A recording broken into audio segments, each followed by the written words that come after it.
నాకు brain cancer అని ఎవరు చెప్పారు నీకు అన్నాను. అబ్బాయి నీకేం బ్రెయిన్ క్యాన్సర్ లేదు ఎవరు చెప్పారు? ఏంటి క్రైస్తవులు అబద్ధం ఆడరు కదా. ఇట్లాంటివి కొన్ని వినే ముందు నేను కొంచెం ప్రిపేర్ అవ్వాలి. ఒక సడన్ గా అటాక్ చేస్తే ఎలాగా? అత్యాతాపంతో ఎక్స్రే నా రిపోర్ట్ తీసుకొచ్చిన ముందు పెట్టాడు. ఎక్స్రేలో బ్రెయిన్ క్యాన్సర్ తెలిసిపోద్దా? ఎక్స్రేలో ఏసు రాలేదే ఇంతవరకు. మీరు ఆగట్లేదు, ఏసు వచ్చింది. అసలు మా వాళ్ళు లేకపోతే నాకు బోర్ కొట్టింది. ఈ ఏసుకి ఏం పని పాట లేదా? ఇటు వెళ్ళి పిలుస్తు తాలూపు సైడ్ దాక్కుంటాడా? ఆరోగ్యం అని ఇట్లా దాక్కుంటాడు, ఆరోగ్యం అని ఇట్లా దాక్కుంటాడా? ఆయన చచ్చిపోవడానికే వస్తే తనంతట తానే పట్టుబడితే తన ఇష్టపూర్వకంగా ప్రాణాలు పెడితే అయ్యేడుపు ఎందుకు? చివరిలో మరణ వాంగ్మూలం. పరిశుద్ధ గ్రంథం నల్లట్టు ఎందుకు వేశారండి దీనికి? అది చీకట్లోకి నడిపించింది కాబట్టి. మీ మీద పరిశుద్ధాత్మ కురవలేదు, కమ్ముకోలేదు. మిమ్మల్ని మీకు కమ్ముకోలేదు. అయితే నన్ను కమ్ముకోకపోయినా పర్లేదు, నాకు అసలు వద్దు. అంటే వీడు జనాలు ఏం ఊహించుకుంటారంటే ఆరోగ్యం వచ్చి పాట పాడతాడంటే జుంబోరే ఆ జుంబోరే అని పాడతాడేమో అనుకో. పవిత్ర బంధం సినిమా ఎప్పుడు రిలీజ్ అయిందండి? పవిత్ర బంధం రిలీజ్ డేట్ 1996. 1996లో పవిత్ర బంధం రిలీజ్ అయితే 1992లో ఆయన బాప్టిజం తీసుకుంటే వాళ్ళ అన్నయ్య పవిత్ర బంధం సినిమా రీల్ తీసుకొచ్చాడని చెప్పి పోలీసులు పట్టుకోవడానికి వస్తే పారిపోయాడు. ఎలా?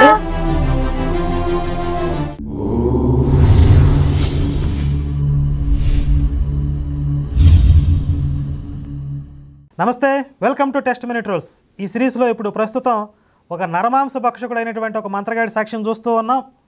భయానకంగా మొదలైనటువంటి అతని సాక్ష్యం ఎన్నో ఆశ్చర్యాలు అద్భుతాల నడుమ కొనసాగుతూ కామెడీ ట్రాక్ తీసుకుంది. మరి ఒక రసవత్తరమైనటువంటి ముగింపు కోసం మనం అందరం కూడా ఎదురు చూస్తూ ఉన్నాం. ముగింపు భాగానికి వచ్చేసాం. ఈ ముగింపు భాగంలో మనోడు ఎలాంటి అద్భుతాలు మిరాకిల్స్ మన ముందు ఉంచబోతున్నాడు అనేది మరి శ్రీలక్ష్మి గారిని అడిగి తెలుసుకుందాం. నమస్కారం కరుణాకర్ గారు. నమస్తే కరుణాకర్ గారు. ఇప్పటికే 3 ఎపిసోడ్లు చేసామండి, ఇది 4వ ఎపిసోడ్. నాకు ఓపిక లేదు. జనాలకి విసుగొచ్చేస్తా ఉంటది చూసి చూసి చూసి. ఎంజాయ్ చేస్తున్నారు అంతేనంటారా? ప్రతి సీన్ క్లైమాక్స్ లో ఉంది కదా. అలానే ఉంది.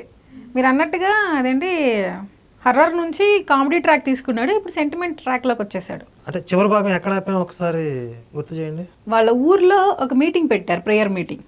ఆ ప్రేయర్ మీటింగ్ వింటుంటే ఆయనకి బాగా కోపం వచ్చేసి శక్తిని పంపించాడు అక్కడికి, ఆ పాస్ట్ని పట్టరా అని బంధించి పట్టుకొని రమ్మని. అంటే దానికి ముందు ఫ్యామిలీ మెంబర్స్ని కొట్టడం, యేసు మందిరానికి వెళ్ళినందుకు వాళ్ళ మీద తిరుగుబాటు చేయడం, కొట్టడం, అవన్నీ చెప్పాడు కదా.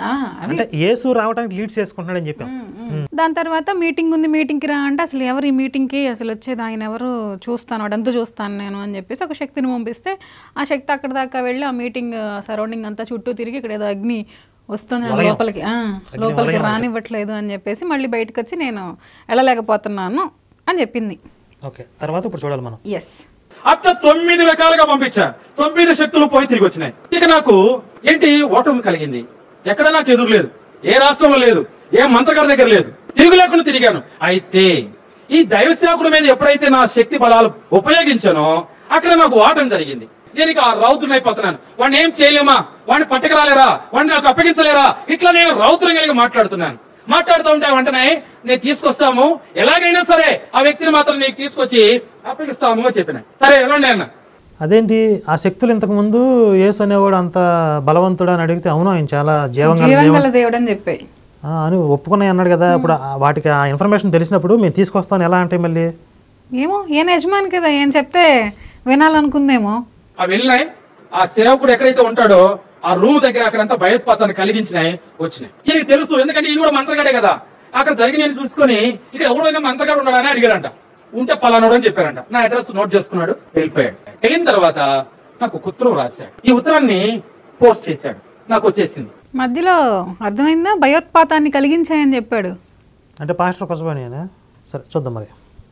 పోస్ట్ మ్యాన్ తీసుకొచ్చి నాకు ఉత్తరం ఇచ్చాడు. ఈ ఉత్తరాన్ని తెరిచి చదువుతున్నా. ఏమని రాశాడు?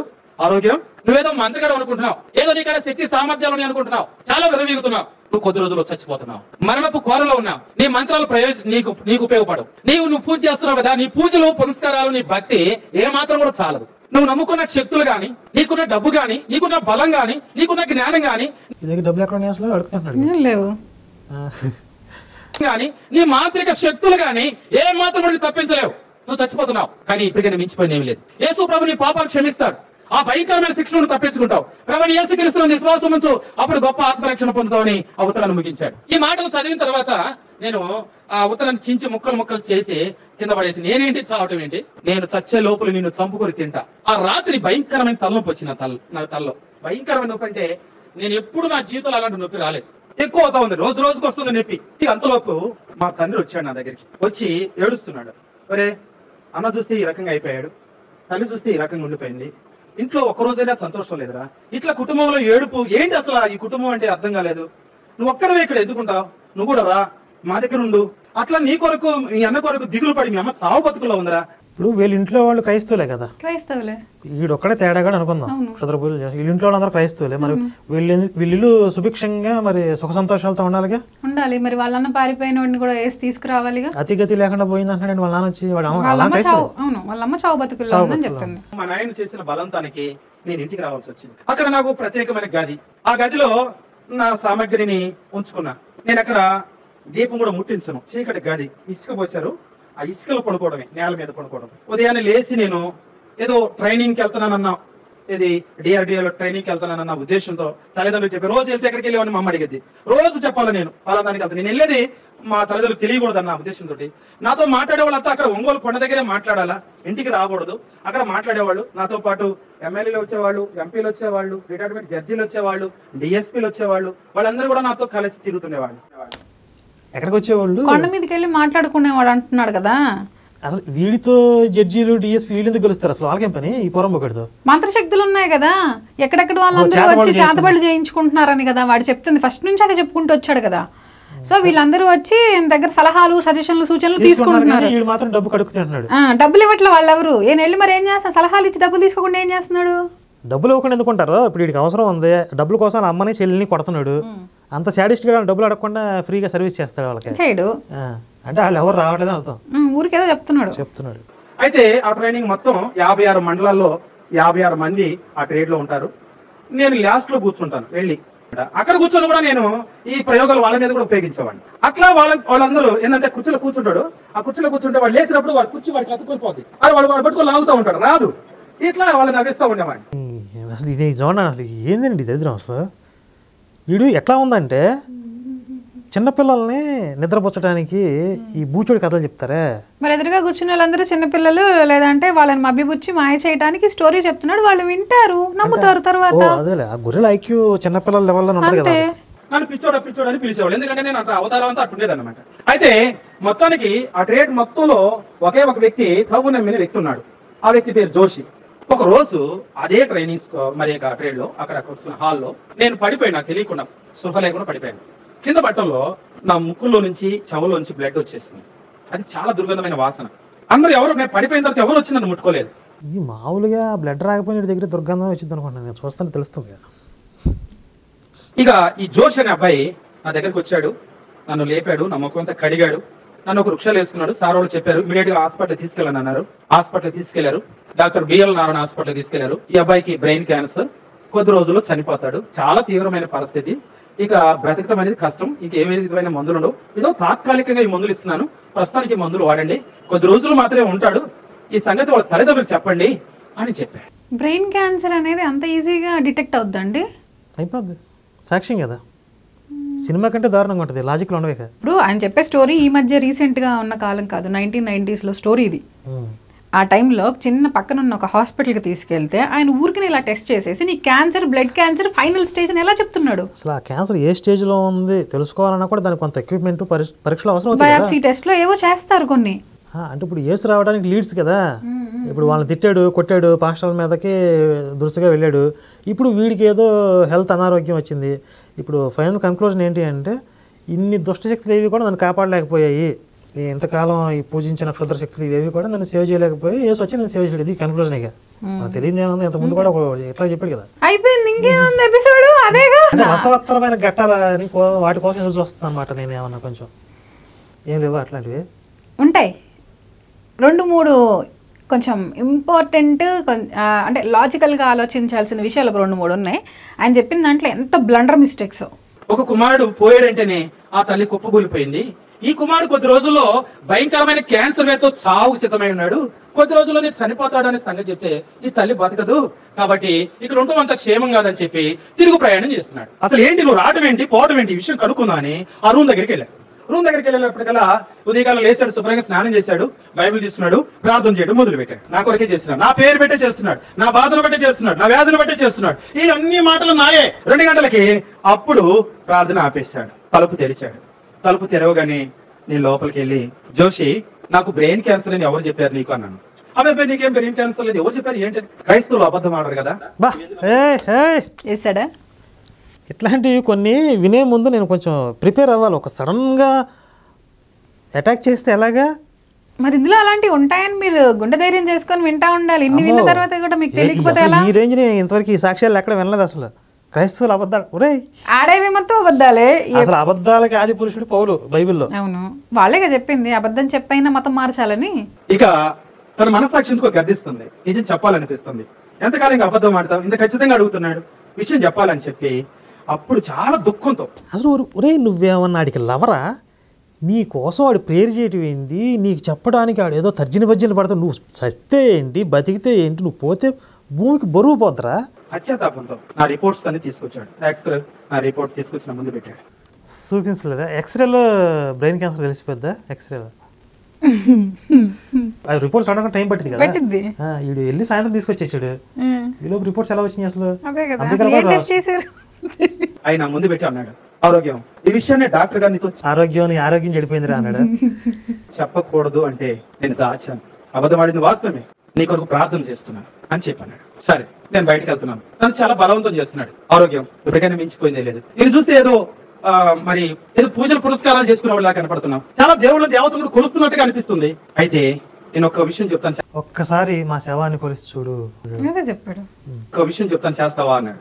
ఏంటన్నా? ఏం లేదు, ఈ రోజు సాయంకాలం ఏబిఎం కాంపౌండ్ లో అక్కడ మీటింగ్ ఉంది. ఆ మీటింగ్ లో చాలా మంది బాగుపడుతున్నారు. అది స్వస్థత సువార్త మహాసభలు అంటున్నారు. అక్కడ దయ్యాలు పట్టిన వాళ్ళు కానీ జబ్బులు ఉన్న వాళ్ళు కానీ చాలా మంది బాగుపడి సాక్ష్యాలు చెప్తున్నారు. అక్కడికి నాతో కూడా వస్తే నీ కొరకు నేను ప్రార్థన చేపిస్తా అన్నాడు. జోషి నన్ను భ్రమపరచవద్దు, నేను రాను అన్నాడు. నన్ను చాలా బలవంతం చేస్తున్నాడు. నువ్వు అసలు అక్కడ ఆ యొక్క మరి మీటింగ్ స్థలానికి కూడా రావద్దు, నువ్వు కొంచెం అక్కడికి వస్తే చాలు, ఆ సేవకులను నీ దగ్గరికే తీసుకొస్తా, నీకే ప్రార్థన చేపిస్తానన్నాడు. సరే అంత బలవంతం చేస్తా ఉన్నప్పుడు నేనైతే అక్కడికి రాను, నేనైతే దూరంగా ఉంటా రమ్మన్నాడు. సరే దూరంగా తీసుకొచ్చాడు, 4 సేవకులు తీసుకొచ్చాడు నా దగ్గరికి. కాదండి, ఫస్ట్ ఊళ్ళో పాస్టర్ వచ్చి ప్రేయర్ చేస్తేనే శక్తుల్ని పంపించాడు కదా, ఇప్పుడు ఎందుకు మళ్ళీ ప్రేయర్ దగ్గరికి వెళ్ళాడు ఇంత వెంటనే? లాజిక్ అడగద్దు. ఓకే విందాం. తీసుకొచ్చి నా తల మీద కొబ్బరిని పోశారు. ఈ ఆయిల్ మసాజ్లు మాత్రం అసలు ప్రతి దాంట్లో కామన్ అనమాట. ఈ క్షౌరశాలలు నడిపే వాళ్ళకి ఆయిల్ మసాజ్లు చేసే వాళ్ళకి కష్టం. మీ వృత్తి వీళ్ళు హైజాక్ చేసేస్తున్నారు పాస్టర్లో. మన డైరెక్ట్ ఏసఐ వచ్చాడు. అదే రిబ్కాకి ఏసఐ వచ్చాడు, ఈయనకి మాత్రం పాస్టర్లు వచ్చి చేశారు ఆయిల్ మసాజ్. చేతులు ఉంచారు, ప్రార్థన చేశారు. ఇక నా తలనొప్పి ఎక్కువైపోయింది, చాలా బాధ ఎక్కువైపోయింది, తట్టుకోలేని పరిస్థితి అయిపోయింది. నేను లాస్ట్ బస్సు ఉంది, నేను వెళ్ళిపోతాను. నేను వచ్చాను, స్నానం చేశాను, ఆ చీకటి గదిలో పండుకున్నాను, చాలా నొప్పితో పడుకున్నాను. ఏసు రాలేదే ఇంతవరకు. మీరు ఆగట్లేదు, ఏసు వచ్చి. అయ్యా అసలు మా వాళ్ళు లేకపోతే నాకు బోర్ కొట్టింది, రావాలి తొందరగా. వస్తాడా? ఖచ్చితంగా 1 గంట అయింది. 1 గంట రాత్రిలో నాకు ఒక శబ్దం వినపడుతుంది, అంటే నన్ను పేరు పెట్టి పిలవడం. ఆయన రాత్రి వస్తాడా? రాత్రిపూట దొంగ వలే వచ్చుచున్నాడు, బైబిల్లో ఉంది కదా. ఓకే. ఆరోగ్యం లేచి బైబిల్ చదువు అంటే నేను నేల మీద పడుకున్నా, ఎగిరి పడ్డాను అనమాట. అంత భయంకరమైన స్వరం, ఆ గంభీరమైన స్వరం. అంటే యేసు గొంతు అంత భయంకరంగా ఉంటుందా? ఉండొచ్చు, మాకేం తెలుసు, మేము వెళ్ళలేదండి. అంటే యెహోవా ముఖం చాలా భయంకరంగా ఉంటుంది, ఆ ముఖం చూసినట్టు వస్తాడని చెప్పి పాత నిబంధనలో రాశారు. ఇక్కడ యేసు గొంతు భయంకరంగా, గొంతు వినంగా ఎగిరి పడతాడు అనమాట. గంభీరమైన స్వరానికి ఉలిక్కి పడింది, అంత ఎగిరిపడి లేచి ఎవరు అసలు నన్ను పేరు పెట్టి పిలిచే ధైర్యం ఎవరికి ఉంది? బయటకు వచ్చాను. బయటకు వచ్చి చూస్తే బయట ఎవరు లేరు, అందరూ ప్రశాంతంగా నిద్రపోతున్నారు. మళ్ళీ లోపలికి వెళ్ళి పండుకున్నాను. మళ్ళీ కొద్దిసేపటికి మళ్ళీ నన్ను ఈ సీన్ కూడా కామనే కదా, పిలుస్తారు ఎవరని. రెప్కా కూడా పిలిస్తే అయ్యా నేను లేవలేను, తల అంటడానికి ఇప్పుడు నాకు ఓపిక లేదు. ఈ ఏసుకి ఏం పని పాట లేదా, ఇటు వెళ్ళి పిలుస్తా తాలుపు సైడ్ దాక్కుంటాడా, ఆరోగ్యం అని ఇట్లా దాక్కుంటాడు, ఆరోగ్యం అని ఇట్లా దాక్కుంటాడా, పేరు పెట్టి పిలుస్తాడు. ఆరోగ్యం లేచి బైబిల్ చదువు. మళ్ళీ లేచాను, మళ్ళీ చూశాను, ఎవరు కనపడలా. మూడోసారి నన్ను అలాగే లేచాను. లేచి మమ్మ మందిరానికి వెళ్ళి చెక్క మీద పెడుతుంది బైబుల్, ఆ బైబుల్ తీసుకొచ్చాను. నేను నా చీకటి గదిలో ఇస్త్రీ పడేశాను. ఆ బైబుల్ ఓపెన్ అయింది, నేను నేల మీదనే పడుకున్నాను, ఆ బైబుల్ వైపు చూస్తున్నాను. చీకట్లో ఒక ప్రకాశమైన వెలుగు ఫోకస్ ఆ యొక్క బైబిల్ మీద పడుతుంది. వెలుగొచ్చింది, స్వరం వచ్చింది, వెలుగొచ్చింది. పౌలే కదా, ఒకసారి స్వరం వినిపిస్తుంది, ఒకసారి వెలుగు కనిపిస్తుంది. కన్నీళ్ళు వచ్చాక కాళ్ళు వచ్చాయి. అల్లిపురం అప్పారావుగాడికి కూడా ముందు ఆనంద బాష్పాలు వచ్చాకే కాళ్ళు వచ్చాయి. అయితే ఆ బైబిల్ మీద ఉన్న ఒక వచనాన్ని చదివాను. ఎజ్రా గ్రంథం 9వ అధ్యాయం 6వ వచనం. నా దేవా నా దేవా, నా ముఖము నీ వైపు నేను ఎత్తుటకు సిగ్గుపడి కిన్నుడనై ఉన్నాను. నా దేవా అనగానే నాకు కొత్త నిబంధనలు ఏ ఏడ్చాడే అది గుర్తొచ్చిందా? నాకు అది గుర్తొస్తుంది. ఎవరికైనా నా దేవా కానీ ఫస్ట్ అదే గుర్తొస్తుంది. నా దేవా, పాపం బిడ్డ ఎంత అల్లాడిపోయి ఏడ్చి అదంతా ఆయన మొత్తుకుందంతా దీంట్లో ఉంటే అసలు ఆయన మామూలుడు కదని చెప్పి దెయ్యాలు చెప్పినాయి అంట. మనుషులతో అంతంటేనే పారిపోయి దయ్యాలు చెప్పలా, శక్తులు చెప్పాయి అన్నాడు. అదే శక్తులు అంటే అది నేను ఒక వీడియోలో చెప్పాను అనమాట. యేసు చివరిగా పలికిన మాటలో మరణ వాంగ్మూలం అంటారు కదా, మరణ వాంగ్మూలం అంటే దానికి అంత వాల్యూ ఉంటుంది. ఎందుకంటే ఆ సమయంలో ఎవడు అబద్ధం చెప్పడు. అంతకుముందు దేవుడు కుమారుడు ఎన్నో చెప్పుకోవచ్చు, కానీ చివరి టైంలో మాత్రం మనోడు చేతులు ఎత్తేసాడు. నా దేవా నాకేంది ఈ కర్మ అని చెప్పి ఏడ్చాడు. ఆయన చచ్చిపోవడానికే వస్తే తనంతట తానే పట్టుబడితే తన ఇష్టపూర్వకంగా ప్రాణాలు పెడితే ఆ ఏడుపు ఎందుకు? చివరిలో మరణ వాంగ్మూలం నిజం బయటకు వచ్చేసింది, దొరికిపోయాడు. చదివిన తర్వాత నాకు కొంచెం ఆలోచన వచ్చింది. లేచాను, ఇది పరిశుద్ధ గ్రంథం బైబిల్ కదా, ఈ గ్రంథంలో ఇంత చిగ్గుమాలి పనులు కూడా చేస్తారా? ఏ గ్రంథం మీద ఈ పేరు లేదే. లేచాను, ఆ పేజీలో ఒక పుల్ల పెట్టాను, దాన్ని మూసేసాను, అక్కడ పెట్టేసి ఈ బైబిల్ చదవాలి. నా దగ్గర చాలా గ్రంథాలు ఉన్నాయి. భగవద్గీత ఉంది, దాని మీద భగవద్గీతనే ఉంది, కానీ అది పరిశుద్ధ గ్రంథం అని లేదు. లీలా మకరందం ఉంది, లీలా మకరందం అని ఉంది, దాని మీద పరిశుద్ధ గ్రంథం అని లేదు. ఆ తర్వాత గరుడు పురాణం ఉంది, గరుడు పురాణం అని ఉంది, కానీ దాని మీద పరిశుద్ధ గ్రంథం అని లేదు. కొన్ని మాంత్రిక గ్రంథాలు ఉన్నాయి. ఏం చేయాలి అసలు? భగవద్గీత మీద భగవద్గీత అని ఉండగా పరిశుద్ధ గ్రంథం అని ఉంటుందా? పరిశుద్ధ అనే పదం ఎక్కువ, భగవద్గీత అనే పదం ఎక్కువ. నువ్వు XXX సంస్కారవంతమైన సోప్ అని ఉంటుంది. అంటే ఏ సోపులో కూడా సంస్కారం లేదు, దీని మీద మాత్రమే ఉంది, ఈ సోపులో మాత్రమే సంస్కారం ఉంది అనుకోవాలి. అప్పుడు అంతేగా, మరి అందరూ సంస్కారవంతమైన సోపు పరిశుద్ధం అని రాసుకుంటే అయిపోద్ది. పరిశుద్ధం దాంట్లో ఉన్న అపరిశుద్ధం అంతా మనం చెప్తున్నాం కదా. అంతే కదా. అసలు భగవద్గీత అంటే భగవంతుడి యొక్క వాక్కు అని. బైబిల్ అంటే కలెక్షన్ ఆఫ్ బుక్స్, కొన్ని పుస్తకాల సముదాయం. అదే భగవంతుడి వాక్కు కాదు. మీరు అంత చెప్తాడు అర్థం కాదు, చాలా చెప్పేసి వాడి కోసం కాదు, ఆడికి ఎందుకు, నాకు నేను జనాలు చెప్తున్నా, ఇది తెలుసుకోవాలి. ఇప్పుడు ఆ మధ్య ఒక పెద్ద అక్క, నేను అనేక గ్రంథాలు చదివాను, ఏ గ్రంథంలో కూడా నేనే దేవుణ్ణి, నేనే ఈ సృష్టి చేశాను అని ఎక్కడెక్కడ లేదని, నేనే నిన్ను పుట్టించాను అని ఎవరు చెప్పలేదంట అంటది. అట్లా ఉంటుంది వాళ్ళ జ్ఞానం. లీలా మకరందం అని ఉంది, దాని మీద పరిశుద్ధ గ్రంథం అని లేదు. ఆ తర్వాత గరుడు పురాణం ఉంది, గరుడు పురాణం అని ఉంది, కానీ దాని మీద పరిశుద్ధ గ్రంథం అని లేదు.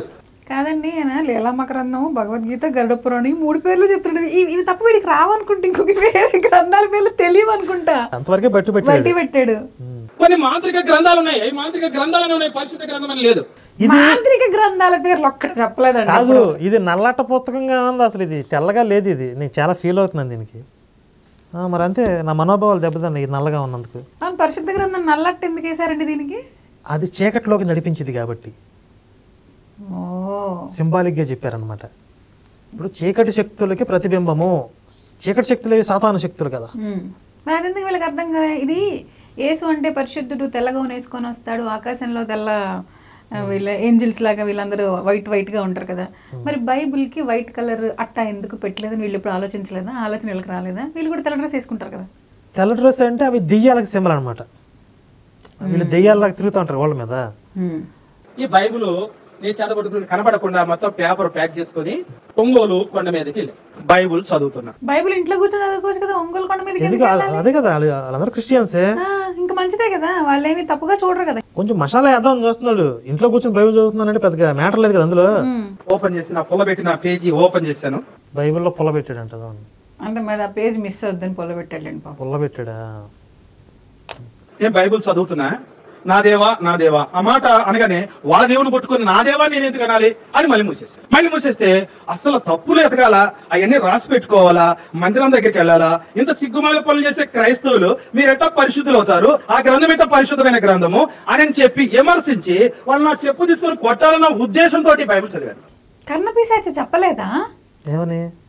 బైబిల్లో తప్పు ఉందో మంచి ఉందో దాన్ని అడగొచ్చు, చదవాల్సిన అవసరం ఏముంది, దాన్ని అడిగితే అన్ని చెప్పేస్తుంది కదా. అంటే బైబిల్ అక్షర చిన్నగా నల్లగా ఉంటుంది, దానికి అర్థం కాదు, కనిపిసేసి చదవలేదన్నమాట. నా కళ్ళలో నుంచి నీళ్ళు నాకు తెలియకుండా ఎచ్చగా చంప మీదుగా కారిపోతా ఉన్నాయి. కళ్ళు తుడుచుకునేవాడిని, మళ్ళీ చదివేవాడిని, మళ్ళీ చదివినా మళ్ళీ వస్తున్నాయి కళ్ళలో నీళ్లు. ఏంటి నాకు అర్థం కాల. బైబిల్ మూసేసి అక్కడ పెట్టాను, మళ్ళీ ఇంటికి వచ్చాను. ఓ పక్క తలనొప్పి, బాధ, చీము, రక్తం, దుర్గంధమైన వాసన. ఇప్పుడు కూడా వచ్చింది వదిలేస్తే వాసన. దాంట్లో విశేషం ఏముంది అసలు? నా బరువు రోజు రోజు తగ్గిపోతా ఉంది. 24 కిలోల బరువుకు వచ్చాను. నా పరిస్థితి రోజు రోజుకి చాలా మరి ఇదిగా మారిపోతా ఉంది. కాదండి, ఇప్పుడు ఆయన అలా అవుతుంటే వాళ్ళ అమ్మోళ్ళు ఏం చేస్తున్నారు?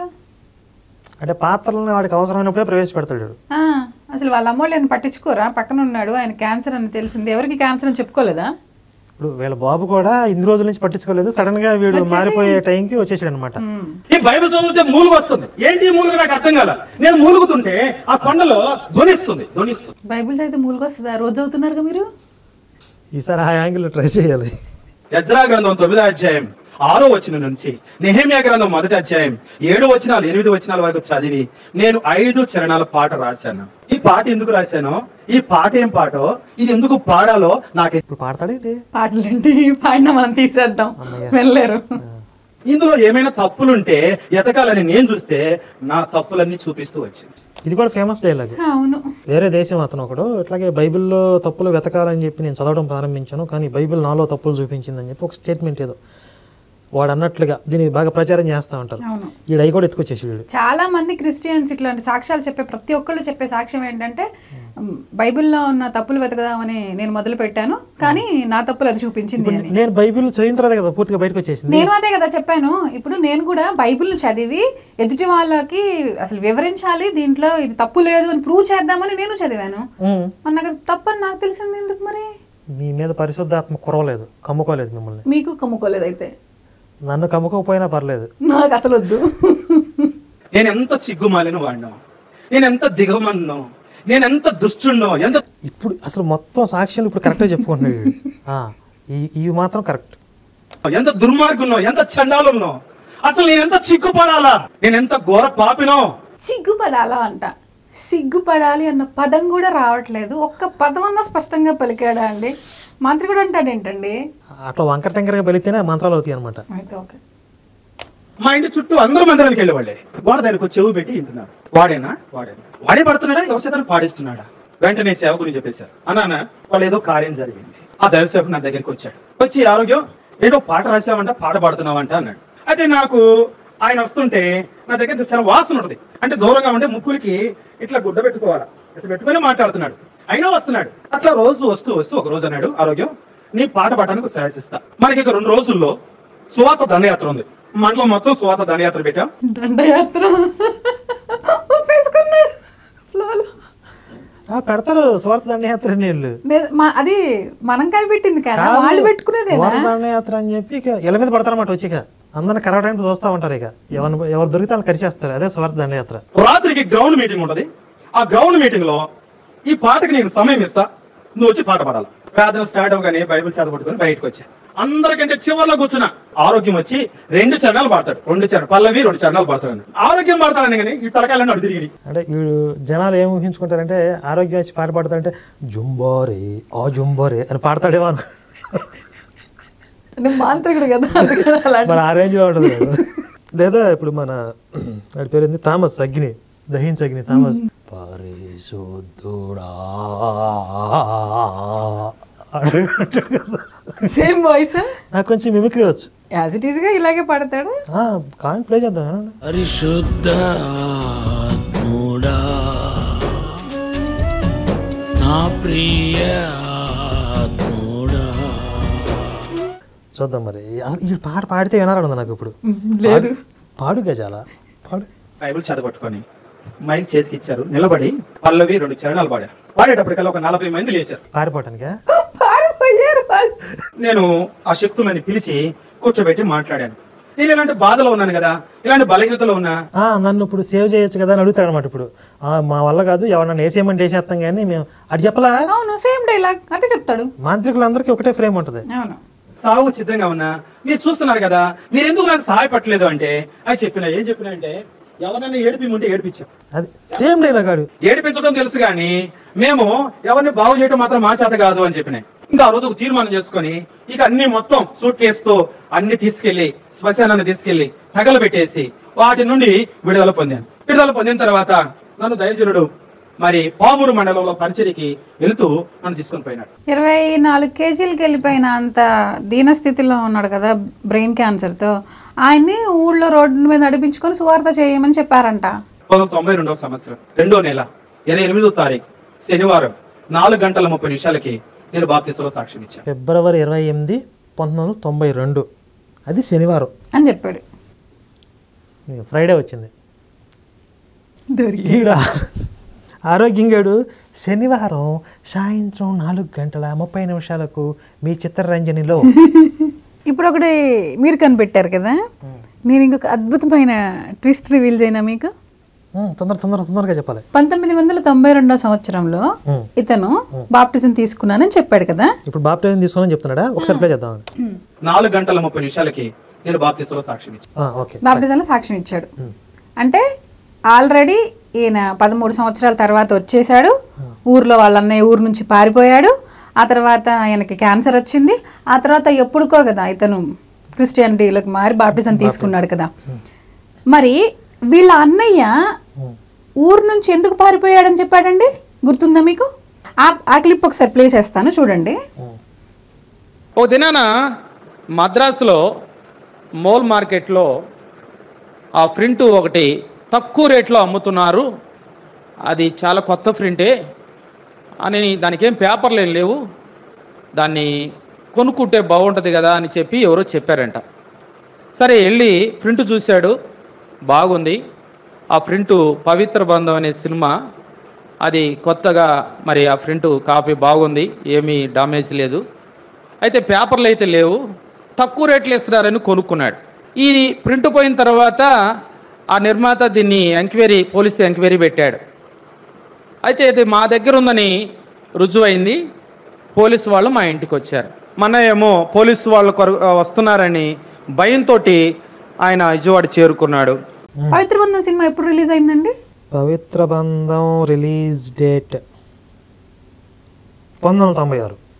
1996లో పవిత్ర బంధం రిలీజ్ అయితే 1992లో ఆయన బాప్టిజం తీసుకుంటే వాళ్ళ అన్నయ్య పవిత్ర బంధం సినిమా రీల్ తీసుకొచ్చాడని చెప్పి పోలీసులు పట్టుకోవడానికి వస్తే పారిపోయాడు. ఎలా? 92కి ముందే ఆడు పారిపోయాడు. ముందు ఎప్పుడో సంవత్సరం అయిపోయింది, ఇప్పటికే పారిపోయి వాళ్ళమ్మ అదే వాళ్ళమ్మ ఏడుస్తుందని చెప్తున్నాడు కదా. ఇడు భోగి శాంతరాలో తిరిగిపోయాడుగా. ఆడట్లాగా చెప్పాడు, ఆడలాగా తిరిగిపోయాడు. కష్టపడి ఇల్లు కట్టి కళ్ళు దాకా తగలబెట్టాడు. ఆడు తాగి వచ్చి ఏదో చెప్పేసాడు, తిరిగిపోయాడు. అంటే ఇప్పుడు వాళ్ళ అన్నయ్య పవిత్ర బంధం సినిమా తీసుకొచ్చింది కూడా అబద్ధమేనా? అసలు ఏది అబద్ధం ఏది నిజం? ఆడు ఎవరినో రేప్ చేసి దాన్ని గోకి పారిపోయి ఉంటాడు. ఏది జరిగిందో తెలియదు మనకి. అంటే మొత్తానికి వీడు చెప్పింది అయితే బోటకం అనేది స్పష్టంగా అర్థమైపోయింది కదా ఇక్కడ. ఆ రాత్రి జనరల్ మీటింగ్ లో కూర్చుంటే నాకు నొప్పే లేదు, చాలా నెమ్మదిగా ఉన్నా, చాలా బాగుంది. పాటలు పాడితే ఇంకా ఒక పాట పాడితే బాగా అనిపిస్తుంది, వాక్యం ఏంటంటే ఇంకా కొంచెం చెప్తే బాగుంది అనిపిస్తుంది. ఇంకా నాకేమీ నొప్పి లేదు.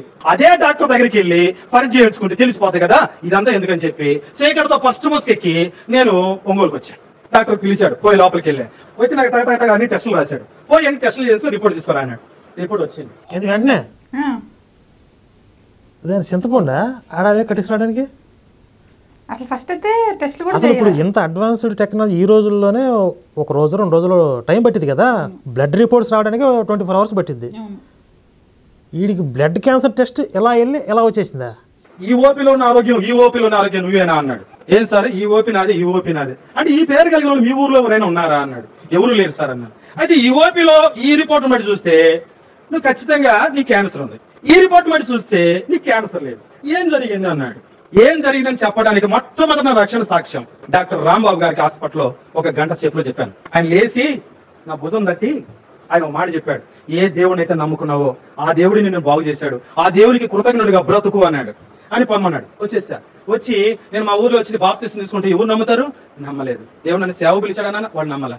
దేవుడు వాడిని పిలుతాడు సేవకి. వీడు తప్పితే ఎవరు దొరకలేదు ఆయనకి. ఇట్లాంటి సన్నాసాలు దొరుకుతూ ఉంటారు ఆయనకి. ఇప్పుడు ఆయన ఏం చెప్పాడు, ఆయన ఏమీ చేయకుండానే ఆయన క్యాన్సర్ తీసేశాడు కదా. వాళ్ళ అమ్మోళ్ళు వాళ్ళ నాన్న వాళ్ళు వీళ్ళందరూ క్రిస్టియన్సే, వీళ్ళందరూ దేవుడిని ఆరాధించే వాళ్ళే. వాళ్ళ అన్నయ్య కూడా వాళ్ళ ప్రతిసారి ఇదొక దరిద్రం నాకు, ఆ యేసుని ఆరాధించే వాళ్ళే.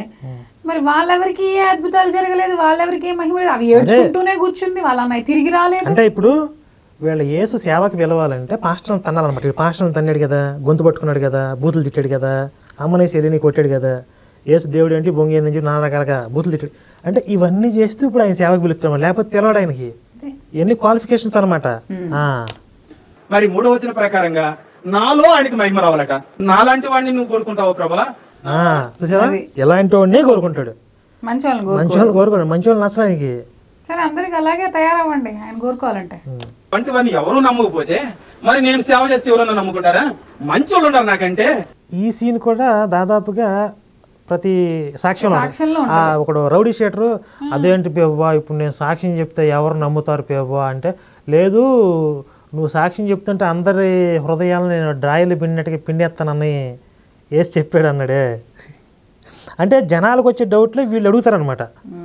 నన్ను మాత్రం వద్దయ్యా, నన్ను వదిలేసి నేను సేవ చేయడం అర్హుడు కాదు అని చెప్పి నేను దేవునికి తిరుగుబాటు చేసి 3 నెలలు మానుకొని ఏదో నేను బిజినెస్ చేసుకోవాలనుకున్నా. అంతా జరిగిన తర్వాత కూడా బిజినెస్ లోకి వెళ్ళిపోయాడు అంటే మళ్ళీ. ఇప్పుడు వీడు క్యాన్సర్ నుంచి బతికించినా కూడా ఇలా ఏసు మాట వినట్లేడు. చీపో నేను నీ స్వార్థ చెప్పడం అండి, నేను బిజినెస్ చేసుకుంటా అన్నాడు. కాదు కాదు నువ్వు రావాల్సిందేమో అని బతిలాడుకుంటున్నాడు యేసు. అంటే ఒక అలిగి వెళ్ళిపోయిన పెళ్ళాన్ని బతిలాడుకున్నట్లుగా యేసు బతిలాడుకుంటున్నాడు అనమాట. మరి పాపం మంచిగా భక్తిగా ఉండి ఆయన్ని పూజించుకుని ఆయన్ని నమ్ముకుని ఆయన దిక్కు అనుకునే వాళ్ళు చాలా మంది ఉన్నారు. మరి వాళ్ళందరూ ఎందుకు ఇలా? పనికిరారు అసలు వాళ్ళు. మంచిగా ఉంటే అసలు పనికిరారు. అంటే ఏ జాతి వాడికి ఆ జాతి లక్షణాలు నచ్చుతాడు కదా. మరి ఆయనకి ఏ ఉన్నాయో అంతకు ముందు కూడా. ఇది మా క్యాస్ట్ వీడు అనుకుంటున్నాడా? ఇలాంటి అన్నిటినీ పెట్టుకొని ప్రార్థన చేసి బతికుంటే ఇవన్నీ కనపడతా వచ్చినాయి, అదే చచ్చిపోయి ఉంటే ఇవన్నీ కనపడవు కదా. అలాగా అతని దగ్గర నేను క్షమాపణ కోరుకొని. అదేంటి ఇప్పుడు చచ్చిపోతే డైరెక్ట్ కేసు దగ్గరికి పోతాడు కదా.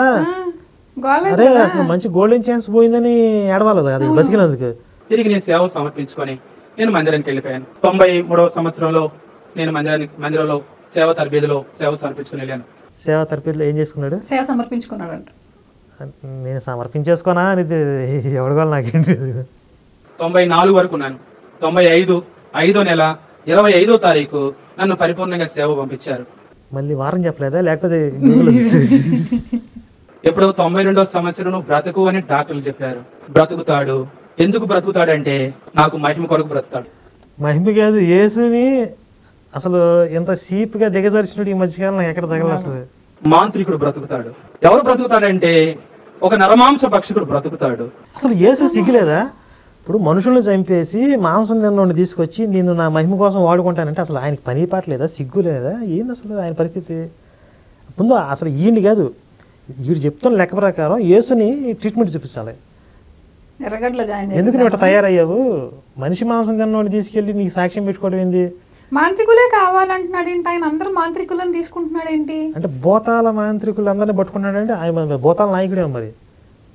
అంటే ప్రేతంగా మరి ఎలాడుతూ ఉంటాడు కదా.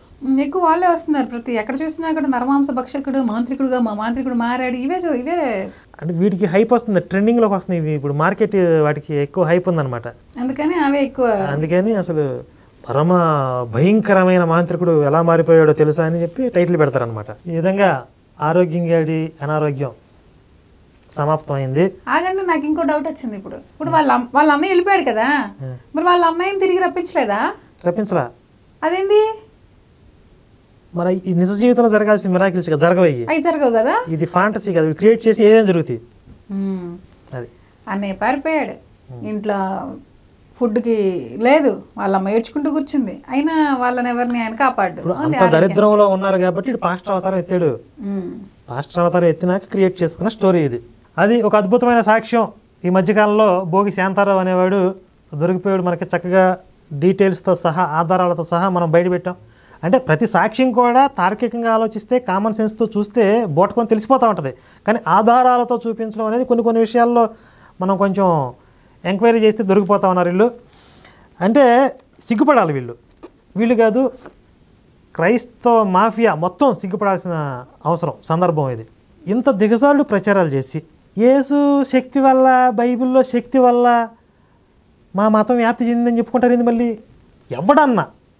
నేను ఇంతమందితో మాట్లాడుతూ ఉన్నాను, గర్వాప్సి అవుతా ఉన్నారు.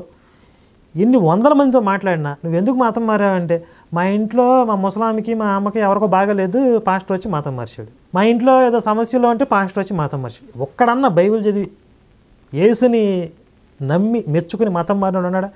బైబిల్ చదివి బయటకు వచ్చినప్పుడు కుప్పలు తెప్పలుగా ఉంటున్నారు. కాబట్టి రోజు రోజుకి కూడా వీళ్ళు ఇంతకు మించి దిగజారు అనుకున్న ప్రతిసారి డిసప్పాయింట్ చేస్తూ ఉన్నారు. ఇక వీళ్ళ బతికింతే, వీళ్ళ దరిద్రం ఇంతే. మరొక అద్భుతమైనటువంటి టెస్ట్ మనీతో మళ్ళీ మీ ముందుకు వస్తాం. జై శ్రీరామ్, భారత్ మాతాకి జై.